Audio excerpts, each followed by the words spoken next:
My family's leaving my niece with us. They think we should be happy about it. At the door are my husband's parents and his sister, with her 2-year-old daughter.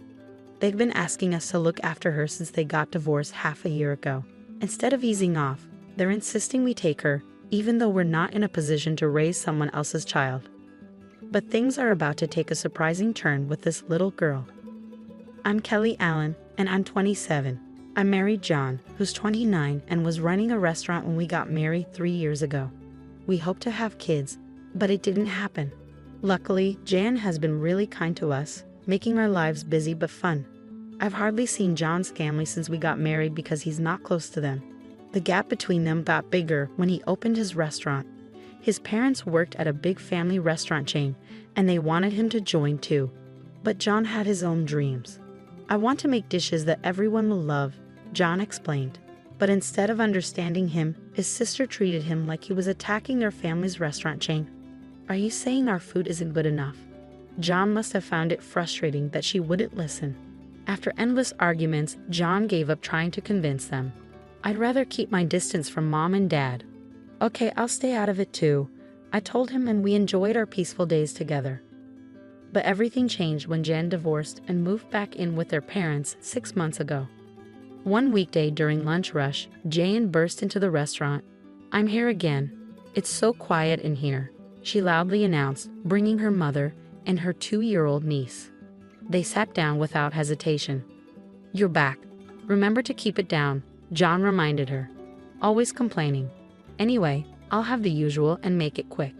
Jane never pays when she visits, and we were getting tired of it. I signaled to John that I'd handle it and stepped in front of Jan. There are other customers waiting, so if you're dining here, you'll need to pay like everyone else. What? You're actually charging family? How low can you get? Jan's outburst drew the attention of everyone in the restaurant. Please lower your voice, it's disturbing others, I politely requested, but she ignored me. This is all your fault. John's changed because of you. Her harsh words froze the atmosphere. My husband, stopping his cooking, emerged from the kitchen. If you're here to cause trouble, please leave. We can discuss any issues later. We'll address any concerns you have, so please stop causing a scene. But Jan continued to complain, ignoring both me and my husband. Even her mother, instead of reprimanding her, just urged her to hurry up and order. Seeing that we couldn't defuse the situation, we served them lunch. They left without paying, acting as if it was normal. But it didn't end there. Jan became even more demanding. You're looking after Riker today too. Every day, she declared, dropping off her daughter at our shop. But we're working. It's your job as a mom to take care of her, I protested. I'm busy. Since there are hardly any customers, you might as well help me out, Jane insisted, pushing her daughter's care onto us. To her, we were just free babysitters. To fully unload her responsibilities, Jan and her mother started visiting our restaurant frequently. I'm sorry about my family. I didn't mean to cause trouble for you or the restaurant, Kelly, John S. apologized after they left Riker behind and left. Our business wasn't booming, and their disruptions were part of the problem. Our regular customers, who preferred a peaceful atmosphere, stopped coming. It wasn't just about John anymore. Poor Riker was caught in the middle. Holding my niece close, I sighed deeply. We kept going despite the weight on our hearts. But a few weeks later, things took an unexpected turn with my in-laws. One evening, after closing the restaurant, Jan and my in-laws appeared at our doorstep. Instead of at the restaurant, they were at our house. When John and I opened the door, Jan abruptly handed Riker to us, looking bewildered. I'm leaving my child with you. Appreciate it.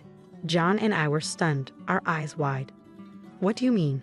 I asked, though I suspected it was because we couldn't have kids. You're not busy since the restaurant is quiet, right? So you can be Riker's parents, she explained, deciding to completely abandon her niece. Even the grandparents didn't want to care for her. John's face flushed with anger at their callousness. This is too much. You're giving up on Riker. That's not right. I thought you guys, without kids, could handle her, Jan said, her tone tense. Riker, sensing the tension, nervously sucked her finger and looked down. But you don't have to worry about that. Take her back, I firmly replied. Kids need their moms. Even a 2-year-old knows that. You can't refuse. If there was a serious reason, maybe, but I can't agree to selfish excuses like it's too much trouble. I rejected her request firmly. We're busy with work, and honestly, I don't find a child with my ex-husband's blood cute at all.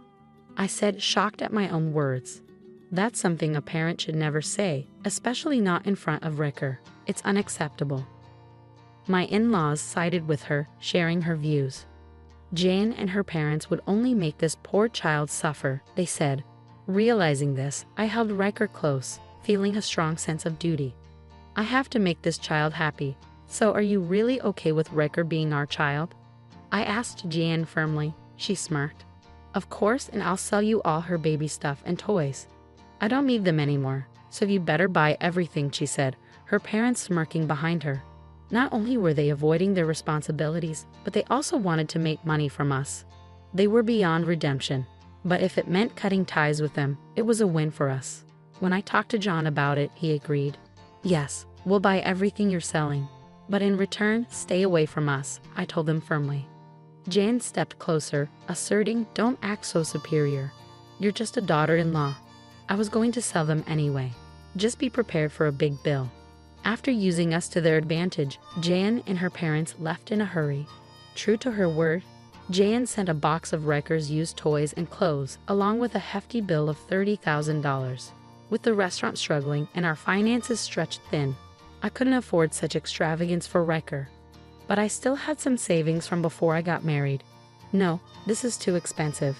It shouldn't cost that much, I muttered nervously. Despite my concerns about depleting our savings, using items Riker was familiar with might provide her with comfort, right? As I anxiously waited for a response, as I watched my husband in silent contemplation, he finally agreed with me. You're right. Rhea would be happier with us than in her old home. Thank you, honey. Let's take care of this child together. And so, we ended up raising Rhea as our own daughter, alongside managing the restaurant. Without the in-laws around, our stress lessened, and both my husband and I cherished Rhea deeply. She was so sweet, and I felt inspired to do anything for her. But our lives weren't just about adding a new family member. What a busy day it's been. Indeed, who would have thought our restaurant would be so packed? At the end of a long day, my husband and I shared a laugh. Our once quiet restaurant was now booming thanks to a recent addition to the menu, an omelette that had unexpectedly gone viral on social media. What surprised us the most was how this idea came about. Who would have guessed it was Rhea's suggestion? As I affectionately patted her head, I recounted. While we were brainstorming new menu items, Rhea suddenly said omelette. It caught us off guard. Since we didn't offer omelettes at the time, I whipped up a special one loaded with eggs and topped it with our signature demi glace sauce. Following John's approach, we personalized each serving to suit our customers' tastes. It turned out to be a huge hit, and Rhea continued to lend a hand whenever I experimented with new dishes. She'd mumble names like Napoleon or pudding, and when John whipped up those dishes, they were a hit. Customers would exclaim, "This is exactly what I was craving," and happily dig in. With the old challenges of running the restaurant behind us, life became more exciting with Rhea around. I couldn't help but wonder if Rhea possessed some mysterious power. It seemed possible. The other day, when I couldn't find my glasses, Rhea was just staring behind a shelf. Lo and behold, there they were, tucked behind it. Wow, Rhea, that's incredible. Of course, it was all thanks to John's setup. When we praised them, Rhea and my husband would exchange happy smiles. They looked like they had always been a part of our family. Initially worried, I now felt confident about providing Rhea with a good life. Even in ordinary moments, I felt a profound sense of happiness. But then, something unbelievable caught my attention. What's this? Hey, come see this. John, glancing at his phone, exclaimed in surprise. Intrigued, I peered over to look at the screen, where a news article was displayed. The contents shocked me so much that my eyes widened. Can this really happen? Surprised, Rhea observed us, then grabbed a box of building blocks and slowly offered it to us. We shook it, hearing something inside. Is there something in here? I asked, meeting Rhea's serious gaze. If Rhea was this focused, there must be something important. We carefully examined the blocks and were stunned. An underlying anger began to simmer within me.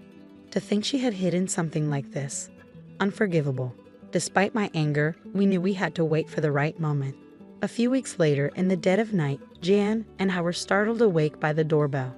Careful not to disturb Rare, we cautiously opened the front door to find Jolie standing there with disheveled hair. "Give me back my daughter, now." Her sudden demand left John and me exchanging looks. "Weren't you the one who left her with us? What's changed now? Weren't we supposed to stay out of each other's lives?" I challenged, but before we could shut the door, Jolie forcefully wedged her foot in, refusing to leave. "She's my child. I'm here to take her back," she insisted. We explained it wasn't possible, but Jolie kept pushing to take her daughter, causing a scene. Frustrated by her selfishness, I sighed deeply and crossed my arms. "Please don't take your frustrations out on us because of your work troubles," I said. Caught off guard, Jolie's face flushed red with embarrassment. "What? How did you know about that?" she stammered, clearly flustered. Recalling the recent news I had seen on John's phone, it was about a scandal at the chain restaurant where Jolie's family worked. They had been caught using expired ingredients to save money, leading to a widespread food poisoning incident. The backlash on media and social platforms had been severe, and the chain's reputation had taken a nosedive. Everything was fine until we gave up our daughter, and then this happened. "It must be because she's gone," I mused. Jolie, clearly facing severe consequences, erupted in anger. "What are you talking about? Rare has nothing to do with this." "No, she's not involved," I assured her. Since then, everything had been going downhill. According to Jolie, their troubles didn't end there. Her mother lost a wallet containing a large sum of money, and her father was involved in a car accident that cost $6,000 in damages. Jolie blamed Rare for their misfortunes. "Since you took Rare, your restaurant has been thriving. It's hard not to think she's involved." Her words left John and me speechless. While we couldn't blame Rare for all their misfortunes, we couldn't deny the strange coincidence. Maybe I should help them a bit. Despite their actions, it's hard to watch them suffer, I pondered aloud. But before I could say more, Jolie raised her voice sharply. "With that child, we would be secure, and all this misfortune would come your way instead." Her words extinguished any sympathy I had. "We will never give Rure back to you. It's only been a few months, but we've grown to love her as if she were our own. We can't hand her over to someone who only wants her back for their own gain," I declared, glaring at Jolie with a firm expression. "Don't speak to my wife like that. Your greed is apparent. I care for Rare far more than you ever did. I won't let her go, no matter what." "Please, leave," John added, his tone resolute. I couldn't forgive Jolie for treating her own daughter like a commodity, something to exploit. Our restaurant's success was due to John's meticulous attention to detail, seasoning and presenting each dish according to our customers' preferences. He had utilized hints from Rare to cater to individual tastes, offering rich flavors, light options, or a touch of spice. His creative plating, including edible flowers for Instagram-worthy dishes and generous portions for hearty appetites, had become a hit. While Rare had contributed to our success, it was John's dedication that truly made a difference. "She's not a cash cow to be returned," I retorted with disdain. Jolie's face twisted with resentment as Jayan looked at her with pity. "No matter how much you protest, my decision won't change." "I don't want to see you again," Jayan stated firmly. With calm resolve, I handed Jolie a flash drive that she hadn't noticed before. "Our misfortunes aren't because of Rare, but a consequence of actions like yours, right?" Jolie's face paled as she recognized the drive. "That's the one my parents and I have been searching for." "How did you get it?" "It came out of the toys," I replied calmly. "It might actually be worth what you paid for it," I remarked. The flash drive had been inside the box Rare handed to us, and considering her mysterious abilities, I believed there was a reason she had handled it. To our surprise, the drive contained data from a secret ledger, revealing receipts from suppliers and evidence of inflated charges. Rare's parents, former executives at the company, had been embezzling funds by overcharging for ingredients and pocketing the excess. The calculation showed embezzled funds totaling about $2 million. Rare had sensed something was wrong and hid the drive, along with some blocks. "I can't believe we missed it even after searching the house," Jolie muttered in disbelief. She snatched the flash drive from my hand, looking relieved. "I've already informed your company," she declared confidently. But as the reality of her actions sank in, she began to tremble. "No, if they find out about the embezzlement, our lives are over," she confessed, her bravado crumbling. Begging for forgiveness, she pleaded with us to help cover up her crimes. But her past actions couldn't be erased. My husband, firm in his resolve, advised against forgiveness. "There's nothing more we can do but face reality," he muttered. As Jolie dialed the phone with trembling hands, tears streaking her face, I listened to her conversation with my in-laws. It was a bitter reckoning for them all. They screamed in shock and then asked to speak with me. As soon as I took the phone, my in-laws pleaded, "Please, you have to do something. We're begging you." I listened in silence, but after a moment, I took a deep breath. "You must face the consequences of your own actions. Goodbye." With that, I ended the call and returned the smartphone to Jolie. "Think about it carefully. If you truly want to raise Rare, I'll consider it. Is that what you really want? I doubt we'll ever see eye to eye, no matter how much we talk. Please leave. Your presence is unwelcome. If you don't, I'll have to involve the authorities." Jolie flinched and backed away, so I firmly shut the door without mercy. Peeking from the second-floor window, I watched as she walked away, her figure fading into the distance. That was the end of our connection. Later on, my in-laws and Jolie were dismissed from the company for their embezzlement. They were sued and eventually arrested. After serving their sentences, they would have to repay the $2 million they stole. Even after their release, they would endure the consequences for a long time. It's true what they say, you reap what you sow. Meanwhile, we officially adopted Rare as our daughter. Jen and I continued to manage our restaurant and witness Rare's growth. Our business thrived, and while the extent of Rare's abilities remained unknown, one thing was certain. Jen and I loved Rare more than anyone else. After all, she was our precious daughter. What in the world is happening? I stared at the video playing on my phone. It was showing our home, specifically our bedroom. I have an app on my phone that streams footage from our security cameras. In the footage, I saw my husband with another woman. Were they hugging? They looked too close to just be friends. Then I heard voices. "You sure she has no idea?" "Yeah, I've been following your plan perfectly. She's clueless, believes everything." I can imagine it. They laughed and playfully fell onto the bed. I was shocked because that woman was my own sister. I'm Nancy Hadley, 50 years old. My husband David, who's turning 55 this year, and I have been married for 20 years. We don't have kids, and it's just been the two of us. Life was comfortable until about 10 years ago when David was diagnosed with early onset dementia. Over time, his mistakes became more serious. He started forgetting important business meetings, even struggling to remember how to do his job. Work became a real challenge. In daily life, he couldn't recall where he put things, had trouble dressing himself, and his sense of direction got so bad that he would bump into things. There was even a scary incident when he left the kettle on the stove, almost causing a fire. So David and I turned to my sister Anne, who manages a care home. Following her suggestion, we had him tested at a hospital, and that's when he received the diagnosis of early onset dementia. David had to retire from his job, and now a caregiver from Anne's facility comes to our home twice a week. These days, I'm the main provider for the family, keeping busy with work every day. Nancy, how is David doing? It was the day our regular caregiver, Ms. Johnson, visited our home. You're here today too. He's your husband, so I'm concerned. After all, we're like family. Since we started relying on Anne's facility, she would often check in before I left for work. She's been caring for David like a brother since we got married. Back when we were younger, she always wanted a big brother, and she was the most heartbroken when David was diagnosed with dementia. Despite being busy with her own work, her frequent check-ins meant a lot to us. Thanks to Anne and Ms. Johnson, I can leave David at home with peace of mind while I work. My income is crucial for our finances, and I'm grateful to both of them. However, they can't come on weekends, so I bear the caregiving responsibility alone during that time.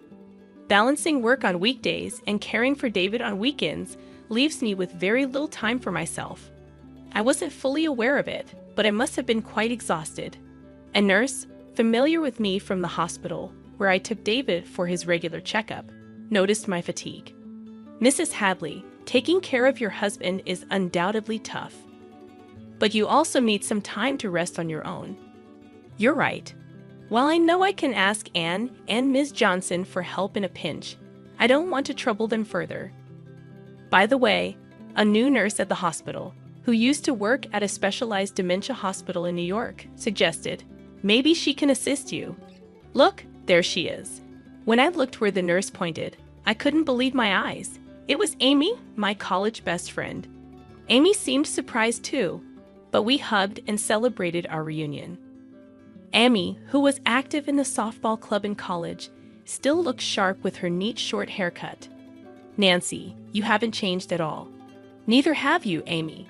I'm so glad to see you.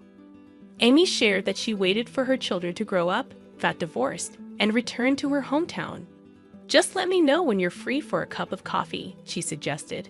When David, in his wheelchair, emerged from the examination room after his tests, I introduced him, saying, "Oh, this is my husband, David. It's been ages since our wedding." That's right. It's been a long time. Amy, Nancy's college friend, bent down to match eye level with David, who was seated in a wheelchair, and paused for a moment. "Amy, is everything okay?" "Oh, sorry, David. We met once at your wedding. Is that right? I'm looking forward to taking care of you in the future. Thank you in advance." David smiled and replied. Amy seemed to look at David with a somewhat meaningful expression, perhaps noticing my puzzled look. She stood up with a smile. "I've taken care of many patients like your husband, so I might be able to offer some advice. I think I can be of help, so feel free to ask." "Absolutely, I'll definitely rely on you." "Thanks, Amy." We said our goodbyes. Later on, I encountered Amy on several occasions, such as when I went to get David's medicine or when his health declined. Each time, Amy would look at me with concern, but I pretended not to notice and brushed it off. A few months after my reunion with Amy, David, and I visited the hospital together. Just as David was called in for an examination, I heard Nancy. When I turned toward the voice, Amy looked serious. "Amy, is everything okay? Your husband, David, just went in for his examination. Do you have a moment to spare?" "Certainly I do." Amy guided me to a counseling room. "Nancy, how's it going with taking care of David? Are you worried about yourself?" "Thanks." I shared updates on David's recent health and mentioned how the constant caregiving without breaks was affecting my well-being. Amy attentively listened to my story. Initially, I thought she was just concerned about my health. But then she began with, "Actually, Nancy." What she said next was quite unbelievable. About a week before we reconnected, Amy started. She was out shopping in town when she saw Anne with a man she recognized. Amy knew Anne as my sister, but the man's face seemed familiar to her. When Amy approached them and Anne introduced the man as her boyfriend, it was only when we met again at the hospital that I realized it was David, your husband. It was all so perplexing. That's surprising. No wonder you had a strange look on your face back then. Amy had seen Anne and David together in town a week before our reunion. However, David seemed entirely unaware of Amy's presence. I looked different back then. I had longer hair down to my shoulders and wore glasses. I looked completely different. This might explain why he didn't recognize her, but it was still quite a revelation. There's one more thing that's been bothering me. According to Amy, David's responses at the hospital seemed strangely unnatural for someone with dementia. She mentioned that his behavior resembled someone she encountered at the hospital where she used to work, someone pretending to have dementia. The man I saw in town was walking confidently, responding clearly. He looked perfectly healthy. Could it have been a mistake? Maybe you misidentified him? I don't think so. You know David has those distinctive moles under his right eye, right? The man with Anne had them too. It's kind of a distinctive feature for a guy. I'm sorry. I shouldn't be talking about your husband that way. Amy apologized, seemingly realizing that her comment was a bit inappropriate. But it's true. David does have those moles. It's not common to find someone else with the same face and mole positioning. Could it be that David has been pretending to have dementia for 10 years and is having an affair with Anne? The story seemed unbelievable, but Amy was known for her honesty. Honestly, I don't think highly of this hospital, Amy confessed. What? The doctors here aren't great, and I've heard some bad rumors. Doesn't it strike you as odd that they have so many patients? I believe you should get a proper check to confirm if David really has dementia," Amy suggested with a serious expression. Stunned by Amy's words, I went to a big box store and purchased a home security camera. I discreetly placed it in the living room and bedroom to covertly capture what was happening while I was at work. I set it up to monitor on my smartphone and checked in during breaks. Indeed, David's actions were inconsistent with what he portrayed to me. He wasn't disoriented or confused about the placement of things. He was leading a seemingly normal life. Furthermore, when Miss Johnson, whom I had entrusted to look after David, arrived, there was no indication of her providing care. Additionally, I discovered that Anne had been frequenting my home during my absences. Their conversations were unequivocally captured on the recorded footage. "You're not risking exposure by pretending to have dementia, David." "No, not at all. I'm following Anne's suggestions perfectly. Pretending to be unaware of the date or the locations of things is working like a charm. Acting like I don't write or go outside. Confusing day with night. It's all part of the plan. Nancy is trusting, so I doubt she'll suspect anything." "What about Miss Johnson? Is she reliable, or will she spill the secret?" "Oh, she's reliable. Being a single mom, she needs the money. I've increased her salary a bit, and she's been keeping things hush-hush." After sharing a laugh, they would flirt and head to the bedroom. The footage left me utterly speechless. It was hard to fathom that my own sister and husband were colluding behind my back, yet the undeniable truth was right there on the recording. Faced with this shocking revelation, I felt lost. A few days later, I found the courage to confront Miss Johnson, who had been caring for David. When I reached out to her, she agreed to meet the following Saturday. I visited her apartment and presented the footage. She appeared resigned, tears filling her eyes as she apologized. "This is the truth. I've been deceiving you all this time, and I'm truly sorry. I don't have a license, and finding another job was a struggle. I had no choice but to go along with what Anne said because she offered me such attractive terms." As seen in the footage, Anne, a single mother supporting her child alone, needed the money. However, she grappled with guilt as she realized she was aiding in deception. Her guilt led her to share her testimony with me and provide copies of receipts, daily reports, and her diary from that period. Regardless of my financial struggles, what I did was unacceptable as a human being. I am truly, deeply sorry. She continued to express remorse repeatedly. In addition to the evidence and testimony from Miss Johnson, I decided to gather more proof. After meeting with various involved parties and learning their perspectives, I consulted with my lawyer and opted to confront David and Anne at the site of their affair. On a typical weekday, feigning my usual work routine, I lingered near my house. When Anne arrived and it appeared to be the opportune moment for the two of them, I returned home, capturing the scene. Caught off guard and unable to escape, they panicked. With a cold tone, I said, "I know everything now, David. I heard you messed up your cherished job, got sidelined, and grew to dislike your work." These were details his co-worker had shared about David's conversations with colleagues. "There's nothing left for me here. Nancy is earning well. I want to quit and live a relaxed life." Observing my composed demeanor, David hastily began to confess. "It wasn't my idea. Anne seduced me. She suggested we pretend to have dementia, be supported by you while you're at work, and meet as much as we want." Even Miss Johnson had been recruited by Anne to serve as an alibi. David's words seemed to place the blame on Anne rather than me. Upon hearing David's accusations, Anne became hysterical and erupted in anger. "What the heck? David was fully on board with the plan, and now he's trying to evade responsibility. That's cowardly. Shut up. You're the one who kept pushing me into this. I just went along with what you said." As they bickered stark naked, my heart grew colder. I couldn't tolerate the situation any longer.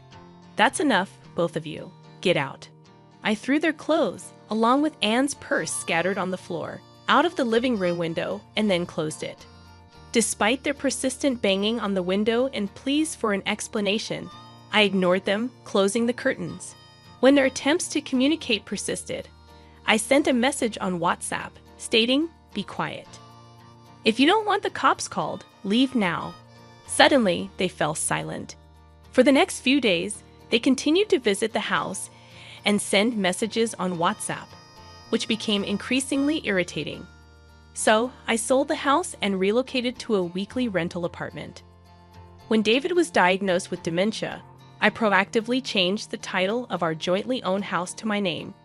Considering David's retirement and diminished ability to handle financial matters, I thought it prudent to avoid potential complications if a dementia patient had decision-making authority during an emergency. Unexpectedly, I was able to sell the house for more than anticipated and used the proceeds to quietly purchase an apartment. While I hadn't anticipated this specific situation, I must commend past Nancy for her foresight. Subsequently, I initiated a divorce from David and asserted a claim for the division of assets. Whether or not David has the means to comply is inconsequential. It is a declaration that they inflicted this upon me. I will neither forgive nor forget. After the divorce, I heard through the grapevine that David remarried and now resides in Anne's house. However, it appears that their new life together is not thriving. While this is purely speculative, I believe David and Anne might have been swept up in the excitement of their affair. Marriage brings a different set of challenges, forcing them to confront each other's realities, acknowledge differences, and at times turn a blind eye. Coping with these complexities must be challenging for a couple who tied the knot in the aftermath of an affair, especially considering both sets of parents have already passed away. The house that David and I once called home has already been sold. David is left without a place to return to, and with no other family to lean on. They must confront their challenges on their own. Frankly, I couldn't be less concerned. I would say they are facing the consequences they rightfully earned.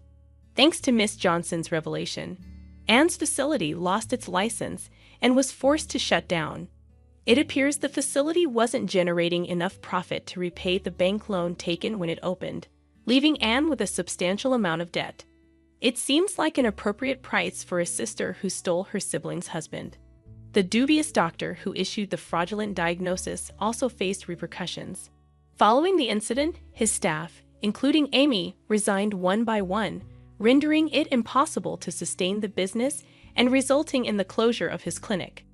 Evidently, he had been accepting requests from questionable sources, providing false medical reports as he did for David, and, in return, receiving patient referrals.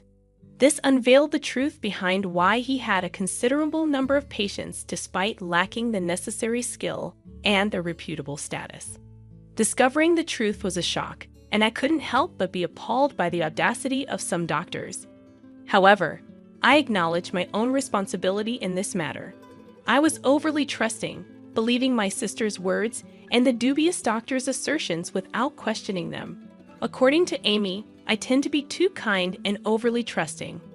I've always been averse to doubting people, but lately, I've been reflecting on the need to scrutinize information more and think independently. On a brighter note, Amy seems to have secured a new position at a large general hospital in the neighboring town. Her work experience at a New York hospital garnered respect, and she has already earned the trust of her colleagues, enjoying her work. Following Amy's suggestion, Miss Johnson also found employment at the hospital cafeteria. Wow, adorable. Amy's eyes lit up at the sight of a puppy frolicking with a ball. This little guy is a male miniature dachshund I brought home about a month ago. He's become my cherished companion, offering solace to my heart and body after long days at work. Since the arrival of this pup, Amy has started visiting my apartment more frequently. He's just so cute. I can't resist coming to see him, she claims.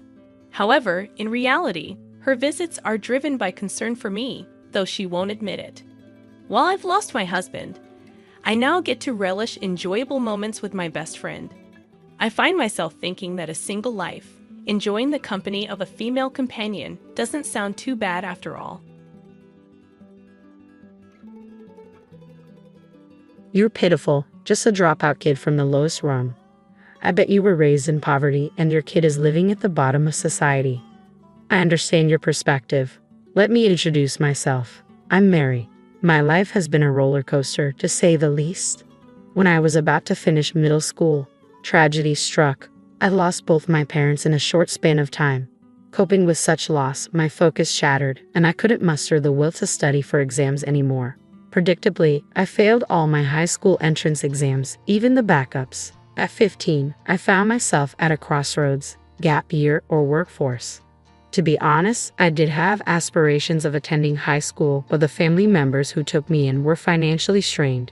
Moreover, I felt compelled to preserve my parents' life insurance payout for future needs. Add to that the discomfort of entering high school a year late, and the decision to start working seemed the most practical. I must have been 19 then, in a relationship with John, a colleague at my workplace who was 27 at the time. You're involved with someone much older? Are you sure about this? A man pursuing a 19-year-old, can he truly be responsible? My aunt, a relative, expressed her concern, but youthful and headstrong, I disregarded her advice. John is wonderful. Sure, there's an age gap, but 8 years isn't uncommon, right? Well, if it were 25 and 33, perhaps, but 19 and 27 is quite a difference. What's the difference? Quit talking down about him. With that sentiment in mind, we tied the knot when I turned 20. A few months later, I discovered I was pregnant. Initially, I was overjoyed, but it was short-lived. When I broke the news to John, his response shattered me. What? You're planning to keep it? Seriously? No chance. I can't handle having a child with a dropout. Why should I be burdened with raising a kid who'll end up like you? Why would you say such hurtful things? You knew about my dropout status before we got married, didn't you? Yeah, I suppose, but no, it won't work out. I mean, having a child with a dropout, the child will turn out odd, right? I don't want to raise a kid like that. I also want more freedom. John's words stung, and soon he began avoiding me both at home and at work, pressing for a divorce. Over time, my feelings for him waned and I eventually consented to the split. However, my job at the time, within a small company, lacked any provision for maternity or paternity leave, leaving me no option but to resign concurrently with the divorce. With the support of my relatives and what remained of my parents' life insurance, I safely delivered my son Jacob, pouring all my love into raising him. Despite the financial strain, I remained healthy after childbirth, juggling multiple part-time jobs to make ends meet. By the time Jacob entered elementary school, I secured a full-time position, granting both financial stability and emotional bandwidth. Now, 2 decades have elapsed since those trying times. These days, Jacob and I even indulge in leisurely outings together. Hey, are you perhaps married? Suddenly, a familiar voice pierced through the air, a voice I had hoped to erase from memory. It belonged to John, my ex-husband, the man who deserted me during my pregnancy 2 decades ago. I thought it might be you, Mary. So what brings you to a department store on your day off? Seems a bit upscale for you, John remarked, a smirk playing on his lips. Jacob, likely bewildered by the unexpected encounter, stood quietly, his expression troubled. I figured he might be your new beau, but he looks rather young, doesn't he? Ah, is this the kid from all those years ago? Ah, it's a boy. Well, it's none of my concern anyway, John continued. Indeed, you and I have long parted ways, John. Why are you even speaking to me? Don't be so bitter, Mary. Remember, we used to be deeply in love. Seems like you've turned into quite the cold-hearted woman, haven't you? John's grin held a hint of mockery, as if the past held no significance to him. Then, he uttered something utterly audacious. By the way, is he also a dropout? What? What are you implying? I retorted, taken aback by his insensitivity. Well, I mean, like mother, like son, right? If you dropped out, it's only logical that he would too, isn't it? John's words dripped with disdain. Enough. Stop with your hurtful comments, I snapped, unable to tolerate his callousness any longer. Ah, but he's got my genes, so he must have at least graduated high school, right? Although, in today's world, even with a diploma, you're still scraping the bottom of the barrel, John boasted, dropping the name of a renowned multinational corporation, the kind often plastered across TV screens. Surely, you've heard of this company, Mary. I'm a department head in a major corporation now. I guess you could say I'm part of the elite. he declared. And what would the elite want with someone like me? Are you daft? Do you honestly think I have any interest in someone as ignorant and destitute as you? I only spoke to you out of nostalgia. Frankly, you're nothing but a bother, I shot back, my patience wearing thin. Don't say that, John protested weakly. That's why you'll never achieve anything significant. Ever since you entered my life, my fortunes have changed for the better. I was recruited by a prestigious corporation, and my career has been skyrocketing ever since. Life is certainly smoother without someone like you bringing bad luck. So, I'm a bad omen to you, John? If that's the case, perhaps it's best if you refrain from contacting me altogether. No, sometimes I'd just like to glance at the bottom of the barrel to remind myself of how fortunate I am. You see, in my workplace, there's no one quite like you, not even among the lowest-ranked employees. But it's true what they say about poverty. It's like a vortex, pulling you down no matter what. Is that all you wanted to say? We're pressed for time, I interjected, urging John to get to the point. Just a moment, let me have a word with my son, John replied casually, placing a hand on Jacob's shoulder with a self-satisfied grin. Then, with a smile still lingering on his face, he addressed Jacob. Life may be tough for you too, but it is what it is. Blame your mother for her poverty and lack of education. If you're looking for someone to resent, point it towards her for having you straight out of middle school. John's expression radiated satisfaction as he glanced around. John, what's taking so long? The restroom was crowded, I inquired, wondering why he was lingering. Oh, I just bumped into someone from the past, John replied casually, as if nothing significant had occurred. At that moment, his wife or girlfriend joined him, a striking woman who seemed intimately connected to John. Can you believe it? This woman dropped out of high school midway through. Not even a high school graduate, but a middle school dropout. Can you imagine? John boasted, his tone dripping with condescension. And her son is likely to follow suit, destined for the bottom rung of society. Aren't you glad you didn't have to endure such a dismal existence? You're fortunate to have landed a high achiever like me, he continued, oblivious to our presence as if we were invisible. However, the woman seemed to take notice of Jacob when he lifted his head. Peering up from her books, her expression turned startled. She pointed at him, her hand trembling uncontrollably. Isn't he? What's the matter? I asked, perplexed by her sudden reaction. Isn't that the president of one of our major clients? She exclaimed. Startled by her outburst, John pivoted around. The moment his gaze landed on Jacob's face, his eyes widened in recognition. Seeing this reaction, Jacob slowly spoke up.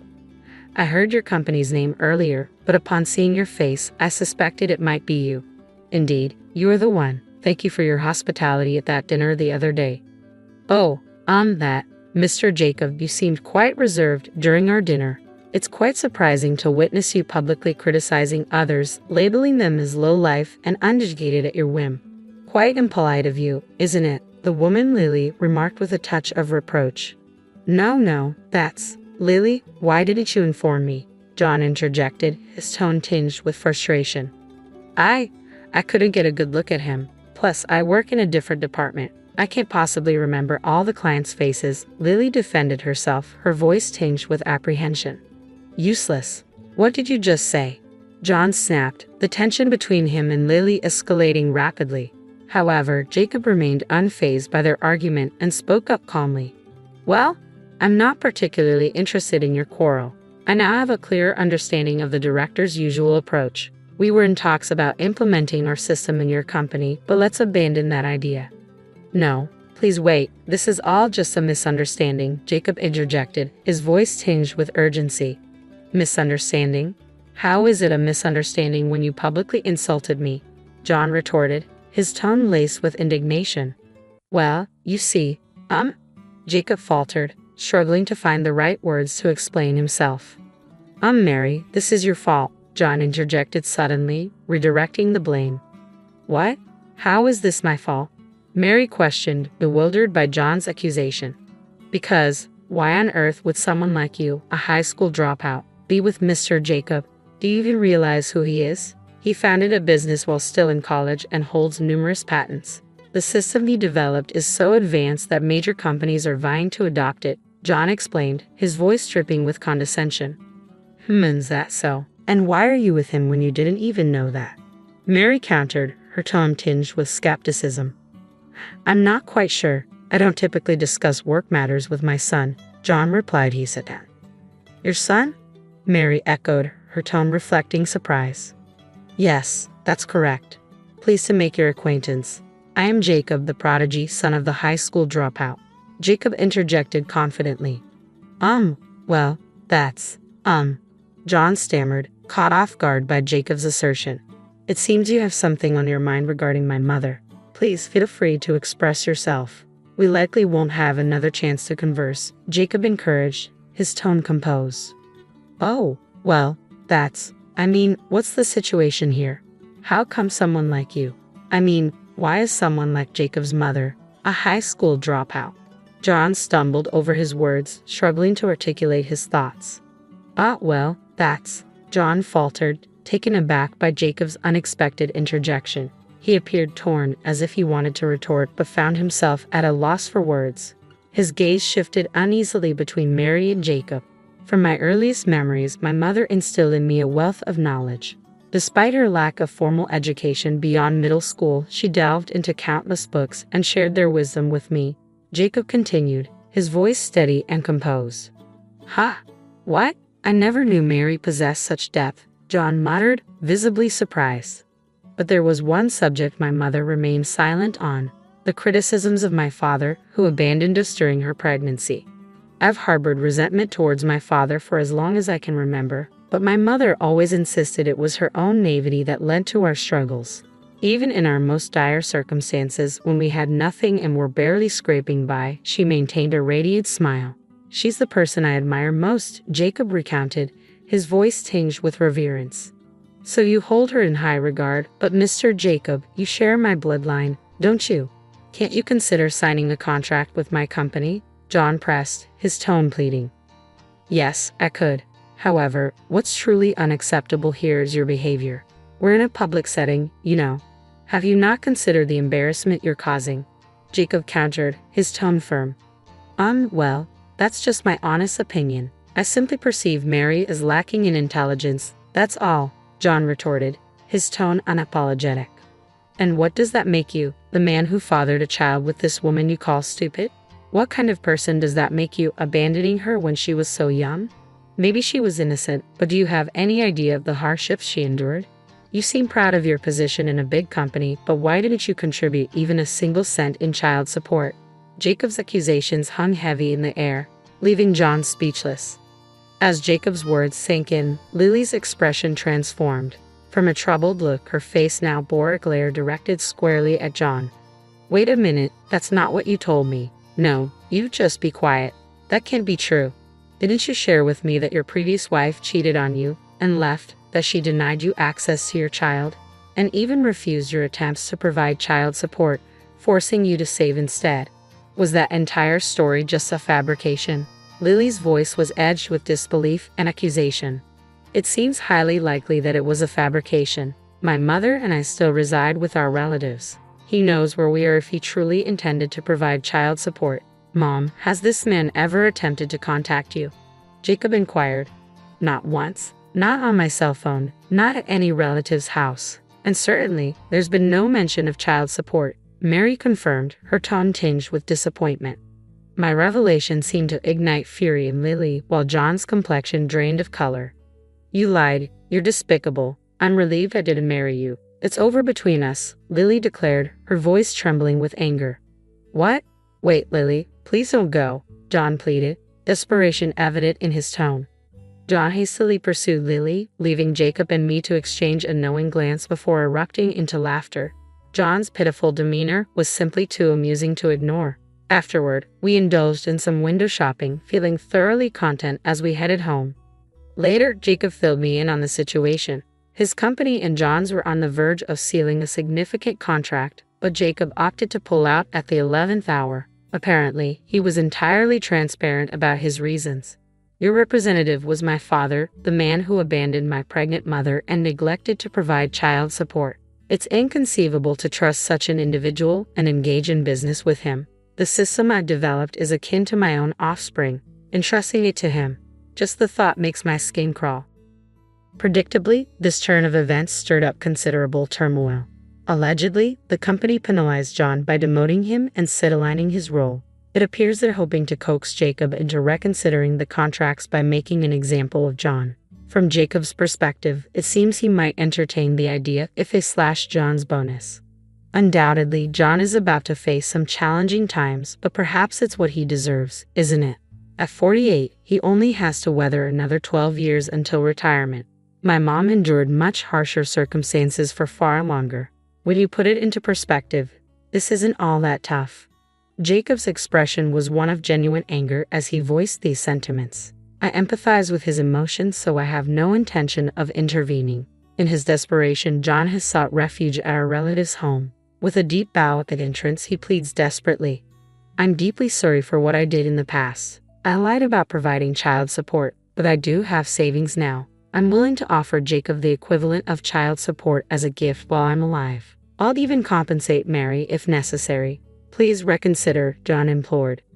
However, Jacob refused to entertain such propositions. Turning to John, he stated firmly, I have no interest in your savings now. Our hardships belong to the past. You didn't support us then, and now you only seek to save yourself. That's unacceptable. I apologize. I was young and foolish. Please forgive me, John pleaded, his voice tinged with remorse. Those who genuinely regret their actions wouldn't dangle compensation as a bargaining chip. Your selfishness knows no bounds. Please leave. If you return to this house, I won't hesitate to involve the authorities. Wouldn't that further jeopardize your position at the company? Jacob's words struck a chord, prompting John to flee in a panicked frenzy. Thanks to Jacob's intervention, it's unlikely John will darken our doorstep again. We can look forward to peaceful days ahead. Currently, Jacob is focused on completing all his college credits.